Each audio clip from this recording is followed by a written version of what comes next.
Could Rex Heuermann's arrest lead to other murders being solved? There are the 7 other bodies found in Gilgo Beach, but there are also several unsolved cases in other states that are now getting a second look because of the similarities with the Heuermann case. In Atlantic City, for example, we've been talking about it. 4 sex workers were strangled and dumped in 2006. The New Jersey State Police say they are now looking into any possible connections to Heuermann. If any are found, that would obviously be a very, very big deal. Only a few names have come up during the investigation, most notably Terry Olson, the man we just talked about with his lawyer, a handyman who lived and worked at the motel where the 4 bodies were found. He was questioned by police, voluntarily even gave a sample of his DNA. In 2017, he returned to the Golden Key Motel as part of an 8-part docuseries called The Killing Season. Take a look at this. Wow. Yep.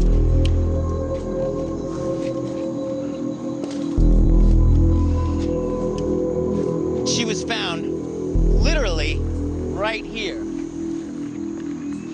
I mean, have you ever walked down here before? No. You've never been back here? Never. While Terry has never been charged with the murders, many still point the finger at him. Yet Terry continues to maintain his innocence. You even gave them DNA? I volunteered DNA. And what was the result of that DNA test? I still haven't gotten the results. They haven't given you the results? No. But why would they not? I couldn't tell you. Same reason they didn't give me my stuff back. My life's in shambles because of all this. It didn't have anything to do with whoever killed these poor women. It didn't have anything to do with the women. It had to do with Atlantic City. So, how bad did it get? They accused me of killing people. How much worse can it get? Wow, so interesting seeing that coming out of that lawyer interview we just did. I'm joined by Josh Zeman, an investigative reporter and very popular documentary filmmaker. He's the executive producer and director of The Killing Season, currently available on Hulu. Thanks for being with us, Josh. Amazing work right there. I'm curious what you think, since you were out there with him. We just heard from the lawyer. I mean, do you think Terry could possibly be responsible? No, not at all. You know, he's volunteered his DNA. He's given so much information.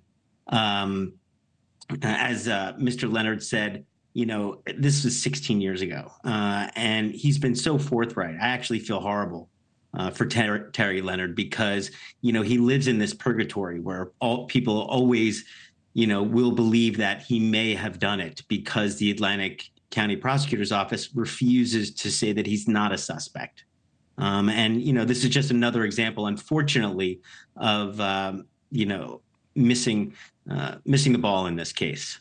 Yeah, you got to feel for the guy. I mean, just living as a person of interest, that just sounds so miserable. What do you make of the possibility of a Rex Heuermann connection? I mean, you know the case very, very well. Do you see the similarities? Do you think it could be a possibility? I mean, on its face, there is a lot of similarities. We're talking about sex workers in both cases, Gilgo Beach and in the Eastbound Strangler case, we're talking about 4 women. And that's a big detail that both sides have kind of glommed onto, all found kind of together in some respects and all found close to water. And, you know, Long Island is not that far away from Atlantic City. At the same time, you know, it's really quite different. Rex stalked his victims. He got them from numerous different places. I think what we now know from the Eastbound Strangler case, they all kind of came from the Golden Key Motel. So a lot of similarities, but enough differences that I'm not sure. One thing we do know is that very recently, or at least, you know, not officially, the police have said, no, these 2 cases aren't connected.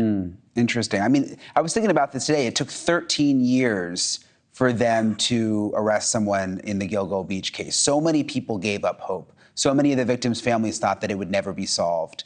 The police weren't doing anything. And then they have this task force that comes together at the last second and figures this whole thing out. Do you think that this could bring hope in the Atlantic City case? I mean, do you think it could actually be solved at some point? You know, that's a great question. When Rex Heuermann was arrested, I was shocked. I never thought the amount of time that I looked into this case, the kind of way that it was mishandled in the beginning, I thought basically the case was so tainted that it would never be solved. And when it did, I was shocked. I was also extremely happy, especially for the victims' families. You know, they deserve justice. These women, while sex workers, that doesn't really mean anything. Everybody deserves justice. It does give me hope for the Eastbound Strangler case. One thing that was unique to Long Island, there was a lot of pressure, whether it was our documentary, whether it was a number of podcasts, whether it was the narrative film Lost Girls that was out on Netflix. You know, every couple of years, there would be some sort of push for this case to get solved. And I'm not sure that really has been happening in the Eastbound Strangler case. Yeah, I guess we can just hope because again, people lost hope in Long Island, and now we see the way that turned out. Hopefully the same thing can happen in Atlantic City. Josh, it's such a pleasure to have you. The Killing season is so good and so well done. I highly recommend everybody check it out. Hopefully we can have you on again soon, Josh. Thanks for coming on tonight. Thank you for watching. Go to newsnationnow.com to find NewsNation on your television provider. And don't forget to click the red subscribe button below to get more of NewsNation's fact-driven, unbiased coverage.